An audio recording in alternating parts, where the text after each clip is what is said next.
Obi-Wan, what is it about Darth Vader? Why do you hate him so? He's not a bad man, Luke. We just don't like the way he's administering the Empire. He's not a bad guy, he's actually quite a nice fellow. We just think he could probably do a better job of administering the way the Empire is run. Well, why don't we give him another chance then, if he's not a bad guy? Why don't we give him a chance to learn how to do better? You see how stupid this is? People say we can't attack Barack Obama, he's too popular. He's too popular because you don't attack him. You've got to be able to get in this fight in a way that people understand. So, we want to make conservatives out of young people. We know how they made them progressives. We tell them wealth is unearned, sharing is cool, and let us help you. So if we want to sell freedom, wealth creation, and virtue, we do it this way. And this is the last I'll say, and then we can open up to questions. How do you sell freedom to people? Well, I do a lot of colleges, and I've done real liberal colleges. I went to the University of Toronto, and I went to Oberlin College.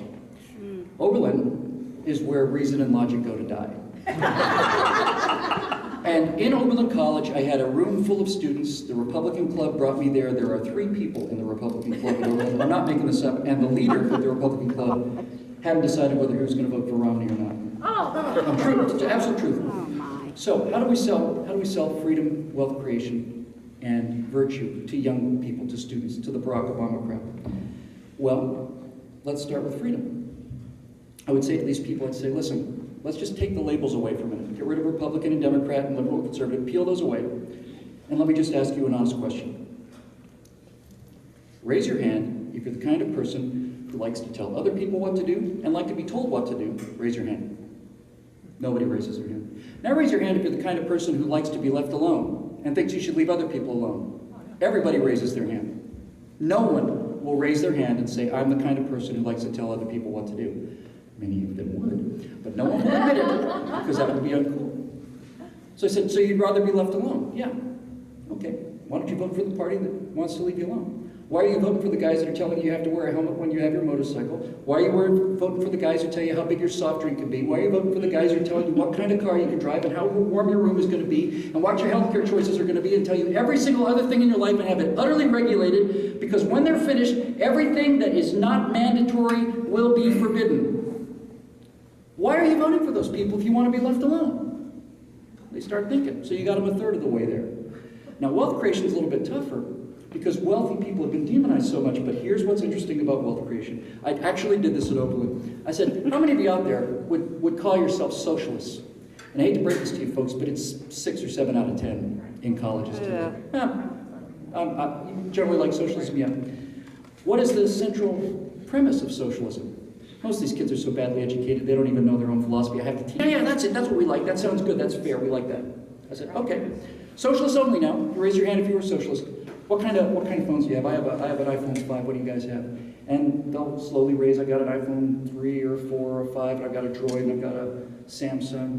And I'll say, okay. Bring them down. What now? Bring your phones down. Why do you want us to bring your phones down? I'm not a progressive, I'm not going to steal your phone. I want you to put your phones down here on the stage because when the show is over, we're going to take the phones, not me, I'm not going to take them, all of us together are going to take these phones from all you socialists and we're going to go to downtown Seattle or downtown Cleveland or wherever we happen to be, and we're going to find a pawn shop, and for, 15, 20 phones, we should be able to get $2 grand, no problem for those phones. These are top of the line phones. So we're going to take your phones, we're going to take them downtown, we're going to pawn them, we're going to get $2,000, that's 120s. We're going to just drive through the city and distribute $20 bills to poor people. So bring them down. Bring them down. And nobody brings them down. You know why? It's because they're not socialists. They're capitalists. They believe in wealth redistribution so long as it's somebody else's wealth being redistributed to them. But when it's time for them to redistribute their wealth to other people who are in greater need, suddenly they're not socialists anymore. Suddenly, they start to think, but this is mine. You can't have my phone. This is mine. You're darn right it is. You're darn right it is. I can't speak for you, but this I work very hard for. I get up every day and work my tail off so I can have things like this iPhone. I work very hard for this. It's a reward for the work that I do. It's a reward for me doing more work than I need to pay my bills. This is mine. And they say, yeah, these phones are ours too. I said, they are your phones. And you pay parents probably Parents probably. So it's just that simple. They don't want to give up their own private property. Of course they love private property when they're forced to live up to the philosophy that they claim to want for their unearned moral superiority. When you make them live up to their own ideals, they won't do it. Nor should they. Nor should they. So that's 2/3 of the way there. Finally, let's talk about virtue. Like I said, virtue is one of those words like chastity and prudence, and nobody's interested in hearing about that. So I'll just say to people, okay, here's what virtue means really. It's pretty simple. Don't be a jerk. Okay? Virtue just means don't be a jerk. How many of you out there are jerks? None of them. Virtue just means this. It means don't cut in line, pay your bills. If you say you're going to be someplace, be there. When you get right down to it, virtue means don't hit anybody and don't take their stuff. Anybody out there in favor of being able to hit people and take their stuff? You'll never see this on 20-year-olds. Not one, not ever. Not even as a joke. Okay, why is this important? Well, because if you're not a jerk, then we can leave you alone. You said you wanted to be left alone, and now you're telling us you're not a jerk. If you're not a jerk, we can leave you alone. Because most of the time, you'll do the right thing on your own. But if you are a jerk, and you do want to take other people's stuff, and you do want to hit other people, then all of a sudden, we can't leave you alone anymore. Now, we need a big police force, and we need attorneys, and we need prisons, and we need judges, and we need lawyers, and we need all of these other things. So, if you're virtuous, if you're good internally, if you're not a jerk, we can leave you alone. So you believe in private property, you believe in being left alone, you believe in not being a jerk, you're conservative. Congratulations, welcome to the Rebel Alliance. And you're done. That's how hard it is. He speaks. He's no longer a guy handing out forms in Chicago. Now he speaks from the floor of the House of Representatives, and he gets off of Air Force One, and he sits in the Oval Office, and he has the picture frame of the presidency and all of the majesty and all of the history and commander-in-chief. Those are image issues. Those are message issues. So I just stole them. So now when I speak about guns, it's not just a guy speaking about guns using computer technology. I speak about guns from the floor of the House of Representatives. And then when I do a reversal of Dianne Feinstein frowning, looks like I'm really there. So what I'd like to do for the Q&A tonight is I'd like to have a virtual press conference. And what I'd like to do is I'd like to get the kind of questions from you that are the kind of questions that stump you, the kind of questions that have always given you problems, the kind of things that your liberal friends come at you with, oh, I don't know how to answer that, or this has always been a problem, because if you actually understand these very simple principles, and if you believe in them, you'd be amazed at how easy it is to solve all of these issues and win all of these arguments in a way that people will actually respond to. So, we'll start the virtual press conference in a moment, but for now, thank you so much for having me here in Tucson. I love Arizona. I love Arizona. It's always nice to come visit a free country, and thanks very much for having me.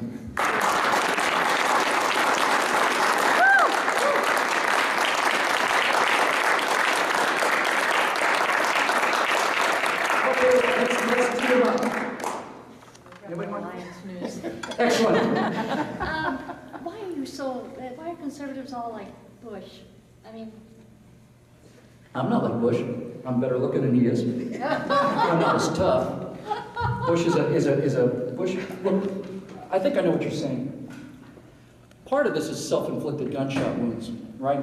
I mean, really, you don't have to wear the bow tie, guys. It's really not necessary to show that you're smart. And the steel rim spectacles and all of these other things. This is the image of conservatives. This is not Harry Potter. This is Potter of Potterville, right? That's how they like to portray us. Old men hunched over with our spectacles and our little bow ties, and we sit in our Scrooge McDuck vault down there and we count our money, you know. So people accuse me of this kind of thing, and they say, how can you sleep? It's the greatest line from The Simpsons ever. They say, Mr. Virtual President, you talk about capitalism. How can you possibly sleep at night? On large piles of money surrounded by beautiful women. So you really have to own these things. So when you say, why are conservatives so much like Bush, I suspect what you're probably asking is, why is it that so few of them are able to argue their way out of a paper bag? Why is it that none of them can put 3 sentences together? How is it possible not to sell freedom to the American people? And I think the answer is a real answer. I have a friend named Evan Sayed who wrote a great book on how liberals think, because he was one for 40 years, called The Kindergarten of Eden. And basically, he said, the Kindergarten of Eden. And basically what he said is that there's a lot of different ways to break things down, but he says that there's often 2 different kinds of intelligence. There's a practical intelligence, which is the ability to look at the world, see how it works, find a solution, and then fix it. And those people make excellent engineers, and they make excellent businessmen, and they make excellent practical people and all. And those people tend to be conservatives because they have a practical, real-world intelligence. They're not interested in forcing their view on the world. They want to know how the world works, and then they want to fix it. Farmers are almost all this way. But people in show business have a different kind of intelligence. And frankly, being a guy who's in both of these worlds, I don't think this other thing's much of intelligence at all. But Evan called it rhetorical intelligence. And he said that they have the ability to be so fluent with words and language that they can argue their way in and out of anything. And I once heard the description, somebody said that a really good lawyer can convince you that an elephant can hang over a cliff with his tail tied to a daisy. Because if he breaks it down into enough small steps and makes you buy every single one of these small steps, by the time he's finished, you see, ta-da! As you can plainly see, the elephant is hanging over the cliff with a tail tied to a daisy. But obviously, when you step back, that's not the case. But people with rhetorical intelligence can convince you of just about anything. But what they really do is they bully us into making us the bad guys. They've been making us the bad guys in movies for 40 or 50 years. So when you come out and say something plainly, they don't know what to do. And the reason we've got to stop being like George Bush, who I think was an extraordinarily good man, I mean a really good, just a good man, and a much, much smarter man than he was getting credit for. I've seen him informally, and he's a funny, bright guy. I think he's a lot smarter than Barack Obama. But certainly Bush was not good with the English language. In fact, English was his second language. He doesn't have a first language. But I love him, and I spent most of the decade defending him. But what you really have to do, I think, is you have to understand how every single liberal and progressive argument is predicated not on fact, not on logic, not on data, not on reason, but on one thing and one thing only, and that is unearned, that's the key word, unearned moral superiority. And once you see that, I learned how to hear that dog whistle from my friend Andrew Breitbart. Once you see that, you can destroy them. And I'll give you a great example. It's an absolutely true story. Back when I was at Oberlin, I finished the Little Dog and Pony show about conservative values, and some blonde 18-year-old kitty was sitting right up there. I could see him clear as day. He was wearing a Colorado t-shirt, blue t-shirt with a C for Colorado. What he was doing in Ohio with a Colorado shirt is none of my business. Blonde, blue-eyed 18-year-old kid up there said, he raised his hand. I said, yes, sir. He said, so you're a conservative, huh? I said, yep. He says, so I guess that means you're against affirmative action, right? You can just hear this sneering condescension, you know, this, you savage, you obviously don't care about people at all. I said, no, I'm completely against affirmative action. He said, yeah, well, why are you against affirmative action? You racist knuckle dragger. And I said, because I'm not a racist like you are. What? I said, because I'm not a racist like you are. I'm not a racist. Of course you're a racist. Of course you are. You're the person who's saying that black students should be able to get into a college with a 650 that a white student needs an 800 to get into. You're the person who's saying they need to have lower standards because fundamentally deep down you don't think they're as smart as we are. I don't believe that for a second. Not for an instant do I believe that. I think any black student who studies as hard as any white student has the exact same chance to get into college. He works hard, he's going to get in. If he doesn't, he's not. I don't think it makes any difference what color he is. So you're the racist in this argument, not me, pal, and frankly, I'm a little embarrassed to be seen in the same room as you. And there it is. Because that is what I genuinely, actually believe. And political correctness is a weapon. It's a bludgeon used to get you to shut up. And I'll say one thing about this racism charge, because this is very important. We get this all the time in the Tea Party. We've been thoroughly demonized. But think about this for a second. This really bears deep thought, because it's so obvious. Charges of racism only work against people who are not racist. If you accused a Nazi of being an anti-Semite, he wouldn't suddenly bow his head and shut up. Of course I'm an anti-Semite. Don't you see the armband? You go to a Ku Klux Klan rally, and you say, you know, I've been listening to you guys for 45 minutes. I detect a strong anti-American, anti-African-American overtone here. They say, you see the burning cross? Do you not see the pointing hands? Of course we're racist. Charges of racism get you to shut up because you know in your heart you're not a racist. You know that charges of racism, that you being a racist is a reprehensible, revolting thing to be. And rather than running the risk of appearing that to people, you will bow your head and shut up. And that's what they're interested in. They're interested in getting you to shut up. I am not shutting up anymore. If I talk about Barack Obama's spending and his insane, out-of-control spending, just that, oh, you're a racist. Oh. Yeah. No, I'm sorry, I'm not going to shut up. I'm not going to stop talking about it. As a matter of fact, if you really want to know, Him being black is the only thing I like about the guy. It's actually the only thing I like about it. I think that achievement alone is the only thing that he's done for this country. And that's all. And my main criticism with Barack Obama, if you want to bring this subject up, is when I think about the numbers, the millions of actual black Americans who grew up under real oppression, under real prejudice in the South, when I think about all of those politicians, when I think about who that first black president could have been, and we get a guy who's smoking blunts on the beach in Hawaii wearing this mantle of victimhood. Please, please, spare me. I don't buy it. And I'm not going to shut up, and I'm not afraid of them anymore. I'm not afraid of them. I'm not afraid of them. Now, concurrent with this means that when we see actual racism in the Tea Party, and I think I may have seen once in the, I don't know, 40 I've been to, that person needs to be excluded. They need to be shown off the premises immediately. And that's what happens. That's what we do. Because these charges are baseless. We believe in individuals. That means people are not automatically bad because they're black, and they're not automatically good because they're black. They're not automatically evil because they're white. They're not automatically good because they're white. We look at every single person as an individual, and we make individual judgments based on that person's character. And which is why, by the way, this idea of Republicans having to have a Hispanic candidate to talk to Hispanic audiences and a black candidate to talk to black audience is a repudiation of everything we believe. It's pandering and it's wrong. It's wrong. These ideas work for everybody or they don't work for anybody. And this idea that you have to be a black person to talk to a black constituency or a Hispanic to talk to a Hispanic constituency, when your entire message is individuality, is a self-contradiction that everybody understands. They get it immediately. They know we're pandering to them. We got to stop doing it. Because our entire theory of everything, not just of politics, our theory of everything, is that a black business owner and a woman business owner and a gay business owner and a Hispanic business owner have more in common as business owners than they do as black people or Hispanics or women or gays. Right? Their individual interests are what we're concerned with, and we want to provide them with a way to live a better life as individuals. That's the whole theory in a nutshell, and once we get off of that trail, that golden trail, it's just a matter of time before the minds start exploding. Next question. Yes, sir. Mr. Whittle, President, why was Thomas Sowell never made Secretary of the Treasury? Because if Thomas Sowell were made the Secretary of the Treasury, there probably wouldn't be a Federal Reserve within 15 minutes. Thomas Sowell is the smartest man I have ever read. And I'll tell you something else. Actually, I'm really glad you brought up Thomas Sowell because there's something I really want to say. This is striking to me, striking. And it's a little funny story, so bear with me. Thomas Sowell is brilliant. And when you think about the people who are the philosophical underpinnings of our philosophy, they're giants. Milton Friedman was a giant, an intellectual giant. You know, Scalia is a giant. These people are massively intellectual people. They're brilliant, brilliant people. We have philosophical giants talking about philosophy, and their team has stand-up comedians delivering snark. So here's my theory about this political culture, about the left, about the Hollywood political culture that everybody wants to buy into. And I call it Island 120. And here's what I think actually happens. I genuinely believe this.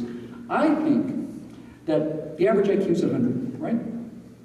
And I think most people want to be perceived as smarter than they are, especially people who want to get into politics and show business. They especially want to look smarter than they are. So what do? Well, they look to the people that have 120 IQs and they try to act like they're living on Island 120. So if Jon Stewart and Bill Maher and all these guys think that George Bush is an idiot, then I think George Bush is an idiot too. George Bush is an idiot. And those Christians, those gun-loving, knuckle-dragging lunatics out there, religion's ridiculous. I believe in the flying spaghetti monster, just like Bill Maher does. And all these people with an IQ of 100 or 98 or 106, I think Barack Obama's probably around 108, somewhere in that ballpark. All these guys want to look like these guys that are living on Island 120. They want to look like they have a 120 IQ. And they all act the same, talk the same, vote the same, think the same. They go to the same parties, they have the same political opinions, they read the same magazines, and they think the same thing about everybody else. But when you get to the people who are on our team, I think our guys have IQs of 135, 140, and 150. They're not looking up at Island 120. They're looking back at Island 120. They're looking at all of this philosophy that all these people are trying to believe so they can show how smart they are. And they go, well, that's just patently absurd on its face. So a guy like Thomas Sowell looks at our economic problems, and he doesn't figure out, this Keynesian thing must be so... No, Thomas Sowell is smart enough to understand that you cannot continuously pay out more than you take in. That may not take 150 IQ, that may actually take only a 50 IQ, yeah. but the people who want to live on Island 120 have to show you how much morally and intellectually better than they are. So that's why they back Al-Qaeda over the US Marines, because they're so morally advanced that they can see the other side of the issue, and they understand how America's big footprint has oppressed all these people and all this other nonsense that they believe in. Of course they never had to live under it. Of course they never did. They just had to act like they're smarter and better than the rest of you savages out there in flyover country. It's a giant case of the emperor's new clothes where everybody is telling everybody else how smart they are, and you go to a Bill Maher show, Politically Incorrect, and what you see is people who are absolutely either medium IQs or maybe a little bit lower, all trying to convince themselves that we're just as smart, and Bill Maher is making fun of the idiots, and it's one big giant game, and I don't buy it for a second. And Thomas Sowell could look at any single problem that this federal government has, probably solve it in about 15, 20 minutes. If Thomas Sowell were president, his term would last 8 days, and that would be the end of the problems, because he's that much smarter than the people that we have out there now.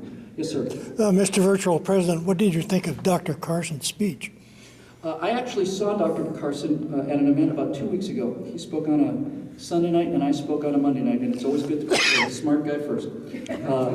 Ben Carson is, I don't want to so much talk about his speech, because he basically laid out why Obamacare is a nightmare directly in front of the president. It was just epic. It was just epic. That's a great example of Island 130, by the way. It's 120. Here's Barack Obama, who's always been told his entire life, oh, you're the smartest guy who's ever lived, and you're so brilliant. By the way, you know, I'm getting to your question, but does anybody else did anybody else ever wonder why Barack Obama was the only president of the Harvard Law Review never to write a law review? I think Island 120 explains this perfectly. I think Barack Obama's had an IQ about 108, 110. That's a respectable IQ. And that's smart enough to look smart at Columbia, and it's smart enough to look smart at Occidental.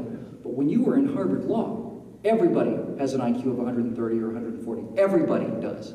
And I think they decided, hey, he's going to be a great figurehead. Let's make this guy president of the Harvard Law Review. And I think he wrote a few law reviews. And I think they looked at these things and they went, oh, dear God, no, there's no way we can publish these things. No way.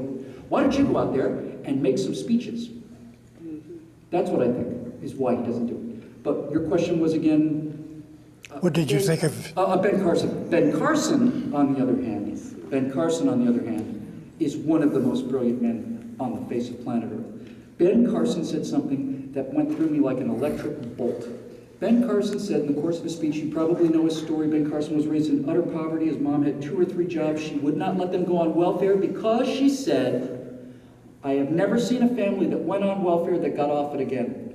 That's why she didn't do it. So she worked all these jobs. She made Ben and the other 2 kids in his family, she made them write book reports twice a week. And Ben Carson said, I hated reading it first, but after I got used to it, I really loved it because it meant that for whatever time I was in the book, I wasn't poor anymore. I could sail the oceans, or I could be an astronaut, or I could live in Manhattan, or whatever. And so Ben Carson got up and went to work. And he became a brilliant neurosurgeon. And his mother, after Ben had some financial success and she didn't have to run these 3 jobs anymore, she went back and got a PhD too. So now there are 2 Dr. Carsons. So now you can make the case that Ben Carson is an exception because he's so brilliant, because he's just so naturally brilliant. But the bottom line is this. If you look at Herman Cain's story, again, Herman Cain's dad walked off a farm as a sharecropper. He didn't have any shoes. He worked 3 jobs and would not tell his wife or his family that he was saving enough money to buy a house until he had bought the house. Where are we going? I want to show you something. What's this? This is our house. Where'd you get the money? Did you get a loan? No, I paid for it. I just saved a little. Now that's a sharecropper, right? It's an attitude. And Ben Carson understands the attitude. And everybody understands the attitude. But the thing that Ben Carson said that went through me like a silver bullet was this.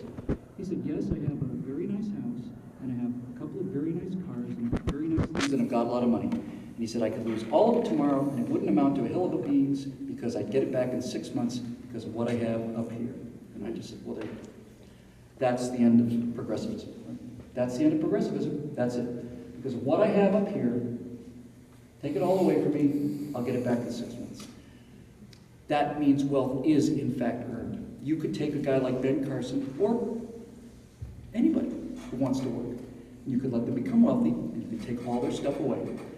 And leave them alone, they'll become wealthy again, and take all their stuff away. And leave them alone, and they'll be wealthy again, and they'll take all their stuff away. Because wealth, like poverty, is a skill set. It's a habit. It's a way of behaving. And when you talk to people who live among the desperately poor, what you find is that as a society, poor people in America, they simply make bad choices. They've never been around people that make good choices. There was a guy in San Francisco, a remarkable guy, I read this article, real liberal guy. He basically was a super bright guy, and he got out of college, and he decided he was going to live among the poorest Americans, and he lived in the poorest ghettos in San Francisco for like 7 years. And he said it's little things. He said somebody would get a new couch. You're in a tenement apartment, basically. And they get a new couch, and they'd leave the old couch in the hall. And everybody had to climb over the couch.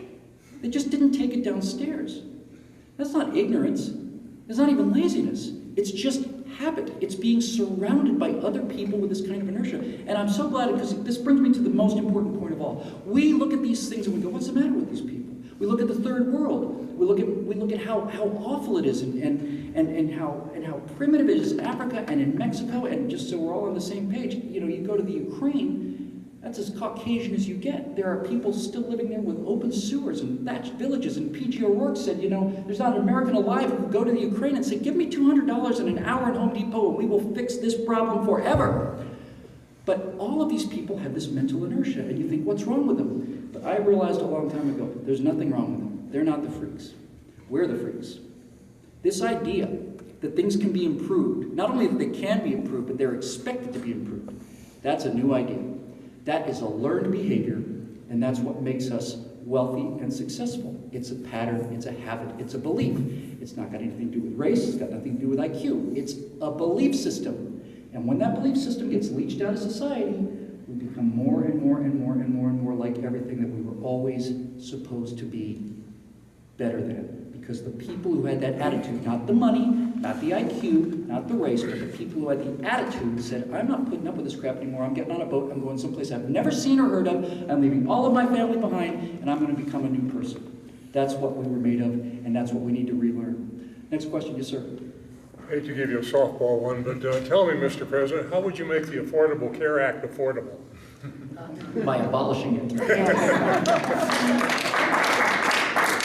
Pretty much. See how catastrophic they are, but we don't provide alternatives. And if you don't provide alternatives, you're going to lose. That's right. The liberals have learned how to make this argument. They do it very effectively, and to be perfectly honest with you, it is not entirely unjust. The liberals will say, let's take Obamacare as an example, as the Affordable Care Act and Patient Protection Act, which isn't even. What they would do prior to Obamacare becoming law, before it was even legislation, the United States of America had the best healthcare system in the world. By far, people from Canada, Britain, civilized nations, the most civilized European nations, Canada, coming here for their medicine. Best in the world. And 93% of all Americans were covered by private insurance. Of the remaining 7%, they estimated somewhere to 3 to 4% of those people simply chose not to get insurance. They either could have qualified for it on Medicare or Medicaid, or they simply just didn't buy it. And I was one of those people for most of my life. I just didn't buy it. I knew if I got hit by a car, I'd go to the hospital, and then I'd either pay them off or I'd be bankrupt. But I just didn't have health insurance. I'm getting a little older than that. But what they do is they take the 3 or 4% of the population that's not covered, and they put them up in the gallery at the State of the Union address. And you see Mrs. Johnson there, that lovely gray-haired old lady up there? She had a pre-existing condition for cancer. And if it hadn't been for our legislation, she would have died. But fortunately, because of us, she's still alive today. Thank you, Mrs. Johnson, and your 19 grandchildren for all that you've done for the country. Yes. And so we destroy the best healthcare system in the world for 97% of the population because of that example. Now, we say, but you can't just say, that woman's got a real problem. And if we don't address her real problems, we're going to lose. We're going to continue to lose because they will take the exception, humanize it, and whip us. They've done it, and they'll continue to do it. We have to have answers for everybody.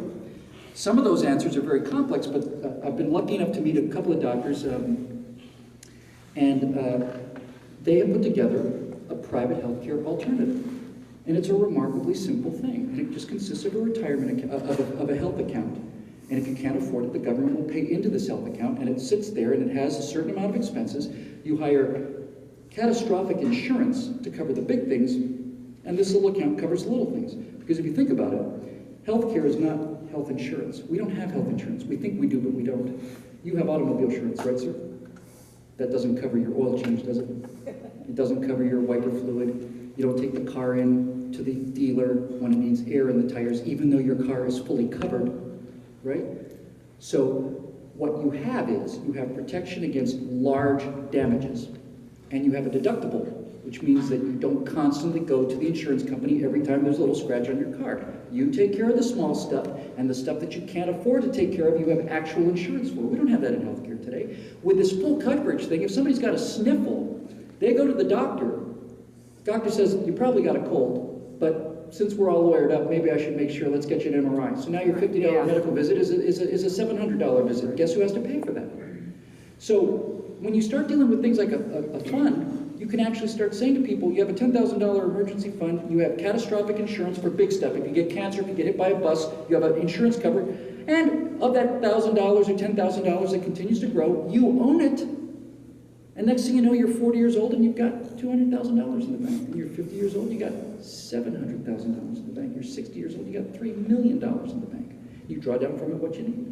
Now, I don't have all the details and I can't lay them out for you, but there are very simple alternatives. Just to give you one more, because all these alternatives are simple and they're cheap. One doctor said to me once after one of these speeches, he said, you know, I charge a patient, let's say $50 for a visit, right? And I make $600,000 a year. Now I pay taxes. Why can't I take indigent patients who can't pay anything, treat them, take $50 an hour for the treatment off of my taxes as a charitable donation, and that way I don't have to send you the money and you give me back 2% of it. If I have $600,000 in income and I want half of my patients to be indigent, I don't charge half of my patients, I take a $300,000 tax deduction. Everybody wins. Mm-hmm. Oh, yeah, that sounds great. What's wrong with that? The only two parts of healthcare in the world, in America today, that are not covered by insurance are the only two parts of healthcare that are doing the same thing as this is, which means getting better every day and getting cheaper every day. And those two things are LASIK and cosmetic surgery. They're not covered by insurance, which means that everybody's in competition, which means the price goes down, the quality goes up, they advertise, and it's not so hard. It's really not so hard. We'll do a couple more, we'll go home. Yes, sir, and then I'll get to you. Yes, sir. Mr. President. President. You mentioned to a group before that were prosperous in business that they didn't build that by their own efforts, that it required the government. That wasn't me, that was the other guy. But then you came to Texas and took credit for the economy in Texas. How did that happen? You're obviously comparing me to a jug-eared, large-toothed fellow that I have no personal association with. However, I will say this about that gentleman. He's a Marxist. Duh. Duh. He's a Marxist. Duh. And people say, you can't call the President of the United States a Marxist. I can. Yes, we can. I can and I will. And I'll tell you why I'll call him a Marxist. First of all, because every time he opens his mouth, it's not on the teleprompter, something like this comes out, right? Spread the wealth around, you made enough money, you need to pay your fair share, sometimes all this other stuff. You didn't build that as a classic example. But let's just go a lot further than this. Do you know that, I did a speech at Mercer Island just south of Seattle. Barack Obama's mother, whose name was Stanley Ann Dunham, was moved from a school in Seattle to Mercer Island, to what was called the Little Red Schoolhouse, because the year before there had been a giant scandal because it was the only public school in America that taught communism and atheism. And her parents, moved her there specifically because they're radicals. In Barack Obama's own book, I'm not making this up, in his own book, he talks about Uncle Frank, which was Frank Davis, who defended the Honolulu Seven, who were communists, who were trying to launch an insurrection, and they were in the newspaper, and Frank Davis defended them. That was Uncle Frank. That was the male father figure that his grandfather put in place for him because Dad had left. And Barack Obama, by the way, has the audacity to say, like so many other Americans, I am a child of immigrants. Like so many of you, I am the first generation descended from immigrants. But, unlike so many of us, your father came to America, decided he didn't like it, and went back home to start a socialist revolution. People leave that part out. He's been surrounded by communists his entire life. His business, his political career got started in Bill Ayer's living room. So and he points guys like Van Jones, avowed Marxist, avowed Maoist. How many communists do you know, ma'am?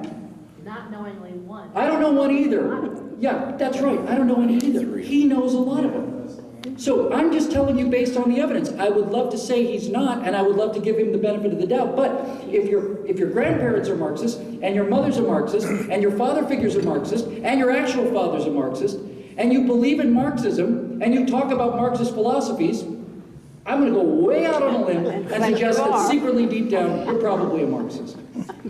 Sir, while the speaker was in Texas, the Republicans missed a great opportunity to remind him That's that they what we didn't do. build that. They didn't communicate. Of course they didn't communicate. Of course not. Rick Perry has taken a nation that is drowning in debt and turned a state with a $8 billion surplus. Rick Perry does not govern Texas. Rick Perry spends his entire time stealing jobs from California. And Rick Perry has turned that into a success story. And you know what the real problem with Texas is? Texas has proven to be so successful economically that so many Californians are moving to Texas that they're going to turn Texas into California. And I spoke to Rick Perry and I spoke to Ted Cruz about 2 weeks ago in Dallas. And I said, sir, I'm telling you as a Californian, if I were you, I wouldn't leave it up to the Highway Patrol. I would authorize the Texas National Guard to stand guard on every single rest station along I-10 and I-40. And if you see a car with California plates that turns away from the gas station and doesn't get back on the road, open fire immediately and ask questions later. And that money that you're saving for that border fence, don't build it against Mexico. Those people want to work hard. They want to come here and work hard, get them a guest program. Use that fence material and build it around Austin and don't let anybody out. Austin's communist already. That's my point. Put the fence around Austin, you can let people in, nobody comes out. See, Texas is a success story. We went to Texas A&M with Rick Perry. It's probably the most conservative university in America. Austin You're darn is right. communist You're all darn the way. right. And you know what? I actually think this is the only hope for the federal government in the short term, is that the American people will see California, Texas. Right. California, Texas, and sooner or later it's going to dawn on them. And by the way, for those people that think that the market is a joke, I'm not sure of the exact numbers, but it's something very close to this. If you want to rent a U-Haul, a big truck, a big one, from Los Angeles to Houston, it costs $3,200. If you want to rent that exact same truck from Houston to Los Angeles, it costs $300. You know why? Because they sometimes have to drive those trucks back empty, because nobody's moving from Houston to Los Angeles, and everybody is moving from Los Angeles to Houston. That's all you need to know about Texas. We'll do two more, we'll call it a night. Yes, sir, and then you, and then we'll go. Mr. Virtue, President. I am, Got a nice ring to it, doesn't it? Yeah, I know. For the sake of this role play, I'm a virtual liberal, uninformed, but Vote. But you repeat yourself. That wants to do it with his information I don't understand you Republicans, because it seems you don't care about people. Yeah. You don't have these feelings to meet the needs of the people, because you try to deny people who need help with health care. You try to deny people who want to have a better future by crossing our border illegally. You try to expand warfare and you prop up the value of guns, which is violent. And so every single time I listen to a Republican, it always seems to me like they just don't care. Yeah. And anytime there's criticisms of leaders like the magnificent Barack Obama, it's because he's black. So Okay. would you mind No, I'd be happy explaining to. to me why Be my pleasure. Republicans do care? Be my pleasure. You said we don't care about people because of health care, because of immigration, because of guns and war, and then because Barack Obama is such a wonderful achievement for black America. We hate him because he's black. What's happened to the black unemployment rate under Barack Obama? 18%. Skyrocketing. Yeah. Unemployment rate among black teenagers today is officially above 25%. The real rate's closer to 50%. Every single thing that this man has done with his microscopic economic growth because of these outrageous regulations has suppressed the economy. And guess who gets hurt worse than a suppressed economy? The lowest earners, always. So you can't argue with the fact that George Bush had 5% economic growth and Barack Obama has 0.5% economic growth. And that hurts poor people more than it hurts rich people. Rich people can go longer without work than poor people can. So unfortunately, the data is not on your side as far as Barack Obama being the savior of poor people in Black America. Now let's elaborate on each one of your points. First of all, let's go to health care. Okay? You say that, that conservatives don't care about health care. Let me tell you something. If health care were free, I'd be a liberal. But it's not free. Health care is not free. It's not a right. It's a commodity. It costs money. And if you're saying that health care should be free, if it's a right, that means that somebody has to provide it. You have a right to free speech. That can't be denied you. If you have a right to health care, that means somebody has to provide it. That means somebody is enslaved to work for you to provide you with a service that you must be provided with. And if you make a commodity into a right, where do you stop? If you have a right to health care, you can go longer without health care than you can without food. Do you have a right to free food? Is that a right? Do you have a right to housing? You can go longer without health care than you can without a roof over your house. So, do you have a right to housing also? Health care, food, and housing are all commodities. If you have a right to one, you should have a right to all three. So do you? Do you have a right to these things? Because if you do, somebody is required to provide it to you. And you don't have to do a damn thing. You don't have to work in order to have a First Amendment right, and you don't have to get up and work in order to have a Fifth Amendment protection. Those are actual rights because they don't impose a burden on anyone else. So, now that we've gotten to the fact that healthcare is in fact a commodity that costs money, let's talk about our vision versus their vision. If a system is going to collapse, then the first people who will get hurt the worst will be the poorest and the weakest among us. And Dinesh D'Souza came up with the best analogy of this that you will ever hear. So, the reason we conservatives don't want everybody in the wagon is as follows. Let's assume that there's 100 people in America, that the country consists of 100 people. That's a nice, easy number to deal with. And let's assume further that 10% of the population, for whatever reason, is incapable of walking. They're infirm, they have birth defects, maybe they have mental disabilities, maybe they're crazy, maybe they're drug addicts, maybe they're wounded veterans, whatever reason, they can't walk on their own. 10% of America is genuinely needy and needs assistance. We conservatives think those people need help. And we conservatives have no problem whatsoever, none. We're proud to pull those people in a wagon. If there's 100 of us and we put 10 of us in the wagon and there's 90 of us pulling the 10, we can easily afford to pull those 10 people who actually need pulling. But it's you Democrats and you liberals who buy votes from people by going up to them and saying, if you vote for me, I'll put you in the wagon. If you vote for me, I'm going to put you in the wagon, even though you can walk just fine, or maybe you've got a little bit of a sore foot, or maybe you've got a little bit of a blister on one of your toes, you can walk. But if you vote for me, I'll put you in the wagon. Now we don't have 10% of the people in the wagon and 90% pulling. As it stands today, as a result of your liberal policies, 50% of the people, 50 people are in the wagon, and 50 people are doing the pulling.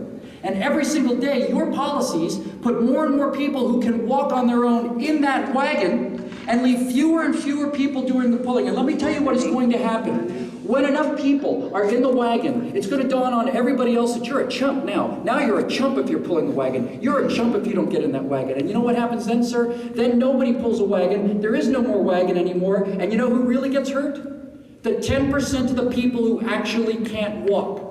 It's your policies of entitlement that have caused this catastrophe, economically and morally, not ours. That's number one.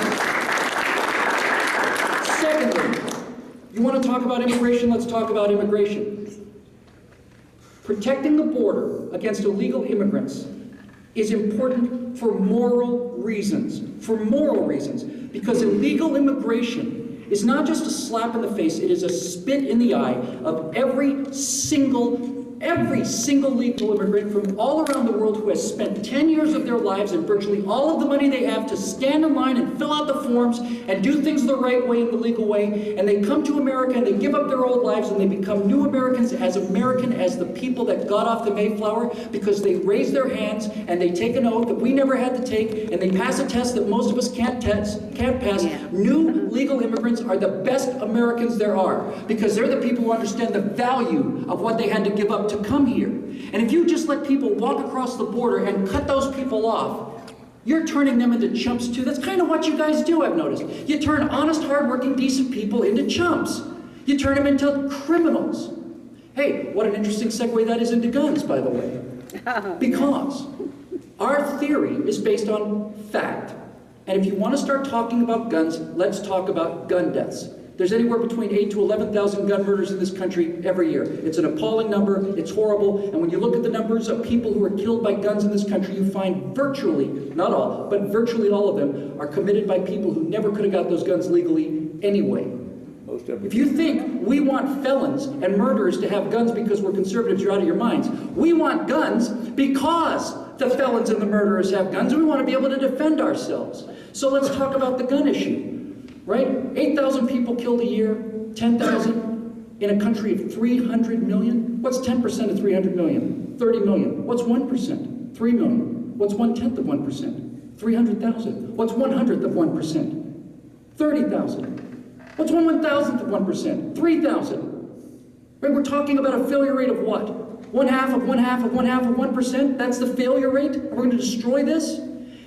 Every single mass murder in history has taken place against unarmed populations. You ask people who were pulled out of the Warsaw Ghetto whether or not they wanted a pistol when the SS started coming up the doors, because I've seen those pictures in those movies, and what I've noticed is it's 2 guys with rifles and helmets and 50 people without them being led to the woods and shot in the back of the head. That's not going to happen here. It's going to be a little bit tougher for them to pull that off here.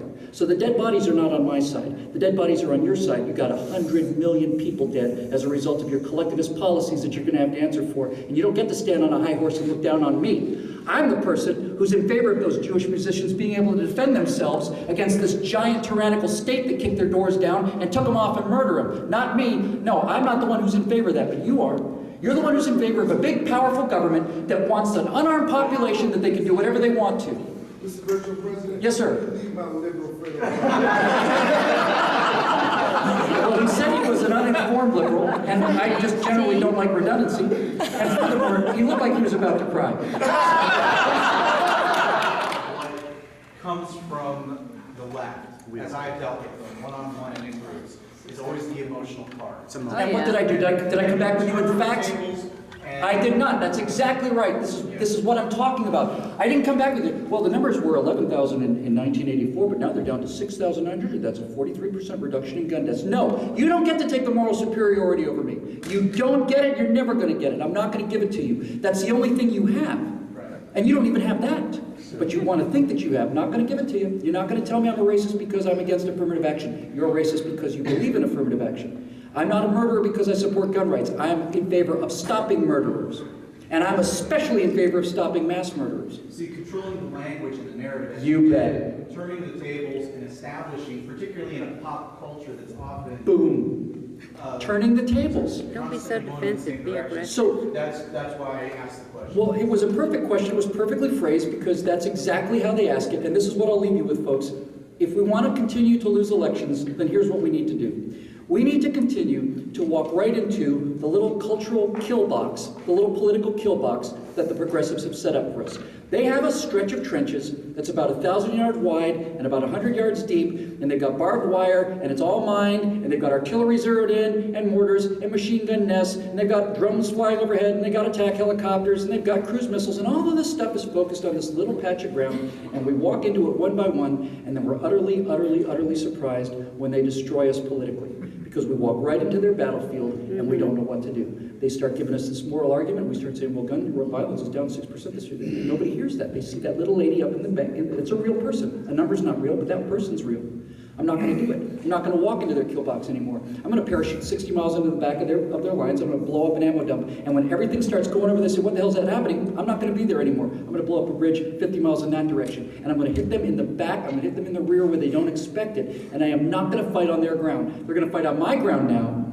And my ground is the moral high ground because I'm not going to talk policy. I'm going to talk philosophy. So we're not going to talk about a 30-round magazine. We're going to talk about whether or not a 20-year-old school teacher who weighs 90 pounds has a right to defend her life against 3 men in a dark alley who are determined to rape and kill her. That's what we're going to discuss. We're not going to discuss about how many rounds she has in a magazine. She's got as many rounds as she needs. And that's the answer. She just needs the wet on it. It's just that simple. Don't walk into their kill box. get in the back of them, parachute into the rear, kick them in the back of their honor and moral superiority, and they'll never win again. Why don't we go home? You want to do 2 more? I don't want to leave anybody hungry, but I don't want to keep anybody here. Why haven't you impeached you yet? Why haven't what? Impeached him yet? Yeah. I'll tell you an honest answer, sir. I'll make these much quicker. Up until 3 days ago, I had said publicly, Barack Obama could walk onto a stage with a gun and blow Lady Gaga's brains out, and he wouldn't be impeached. That's right. Or Justin Bieber, he's probably going to work for that. Barack Obama, I had thought was absolutely immune, and now I'm starting to think maybe not, because Barack Obama did the one thing he could not do. He did the one stupid thing. He had a shield and a sword, which was the media, and as long as the media controlled the story, he's untouchable. But when you start tapping telephones of reporters, you have just stepped on your own landmine. You have stepped on your own landmine. And that may actually cause people to start saying, you're hearing it already. People have said, Jon Stewart verbatim said, turns out these crazy nutcase conservatives were right after all. And if they start saying they were right about IRS, Yes. maybe they'll start saying, well, what about Benghazi? And maybe they'll start saying, well, are they right about Fast and Furious? And maybe they'll start thinking about things like the birth certificate. And maybe they'll start thinking about all that other stuff. Yeah. I think the wheels are going to come off for this guy. I really think he's in genuine trouble, real trouble for the first time ever. We'll get out of here, we'll do 2 more, and then we're done. Yes, sir. And then we're done. Mr. Virtual President, Yes, sir. I'd like to ask you a 2-part question. Okay. One is, what do you think is going to take to help Republicans not to be embarrassed by the only lawfully form of government authorized in our country, which is the Republican form of government? And secondly, what will it take for conservatives, Republicans, and Tea Parties to acknowledge that the Bill of Rights is more than the Second Amendment? Yeah, you bet. Let me deal with the second part first. The Second Amendment argument is a really interesting one to make, and I'd like to do it all day, but I'll give you a quick little Second Amendment argument, Bill of Rights argument. You'll often hear liberals say, whoa. The Second Amendment was intended for muzzle-loading muskets, right? The founders could never have foreseen an automatic weapon that could fire 30, we don't even know what an automatic weapon is, a semi-automatic weapon that could fire 30 rounds. The founders never could have foreseen it. And if they'd only known how deadly these weapons were, they would have banned them. The Second Amendment should only apply to muskets and flintlock, muzzle loaders, to which you should respond every single time. By your reasoning, your First Amendment right to free speech should only apply to words written on parchment with a quill pen, or that might be within the sound of your voice shouting from the center of a town square. You certainly don't have any First Amendment protections on television, in movies, or the internet, which the founders never could have imagined. And my God, if they realized you could have reached millions of people, they certainly wouldn't have given you that right. So that's just a quick and easy way to argue the Bill of Rights. But the first part of your question was much more interesting about a Republican form of government. I'm going to do something that's a little weird. I'm saying one thing you could do is you could let guys like Warren Peterson, who's sitting right behind you. Because we had a 2-hour ride down in the car, and he said something that really rang a bell for me. He's a Republican, and there's a lot of Republican candidates. And look, I just met the guy. It's not like we're engaged or anything. But he said something that really, really resonated with me. And I've gotten to be good friends with Alan West, and he says the same thing too. The problem, folks, is not getting conservatives elected. That's just the beginning of the problem. We think that's the end of it. We got him elected. Fantastic. He's in. We win. No. That's when the thing starts. The problem is that the pressures of Washington and Phoenix and everywhere else to conform are overwhelming. And the thing that Warren said that impressed me so much was something that I've been saying hypothetically. If I was to go to Washington as a senator or as a representative, and I'd say, well, we're going to start doing this, and we're going to start building this government down, and I want to get rid of the EPA, and I don't like the Department of Education, so let's start working on those kind of bills. The staff and the aides and the other senators, like John, say, well, these don't really work like that here, Bill. I mean, sooner or later you'll figure out that they don't work that way here, and you'll find out how they really do work. Things have to, kind of have to make deals. And aides will tell you this. And what Warren said was, Warren wrote legislation, and then his staff and his aides would change some of the words. Oh. And Warren said the one thing that I had been saying hypothetically, I'd never heard it from a real politician before today. I would say to people, well, Bill, Mr. Representative Whittle, that's not really how we do things here. My response would be, let's have a conversation with the entire staff. There are 535 Americans who live in a democracy. 320 million don't, but 535 do. 435 members of the House of Representatives and 100 senators. They get to actually vote on the stuff that matters. I live in a democracy. You don't. I'm sent here by the people of the 15th District of California who sent me here to do a job. And you are not going to tell me how things are done here. I'm going to tell you how things are done here. They are going to be done this way because I am an elected representative of the people and you are not. And if you do not execute the will of the people of my congressional district, you'll be fired. Any questions? No? Let's get to work. That's basically what he said. He basically corrected them and made them go out and do the job he wanted to do as a conservative. Now, he could be a radical liberal, and I'd still respect him for it, because he is represented. If he was a radical liberal, he would have been elected to do that for the people, the low IQ voters who elected him if he was a radical liberal. But he would be out there and he would be doing the job he was elected to do. That's what it sounds like to have a real guy in office. And what I want to do with this virtual presidency, starting in late 2003, early 2004, look, it's just a publicity stunt, and I want to go do what we're doing here. I want to take the dog and pony show out on the road, and I want to get citizen legislators who have never run before ever, who have never imagined running before, who say, I can't run for office, I got a business to run. You're exactly who we want. Okay. And we get some real citizens in Congress, and they can do 2 years or 4 years or 6 years, and then come home in glory instead of being thrown out after 50 years of living in the magic bubble. All right, speaking of going home, it's time to go home. Thank you, ladies and gentlemen.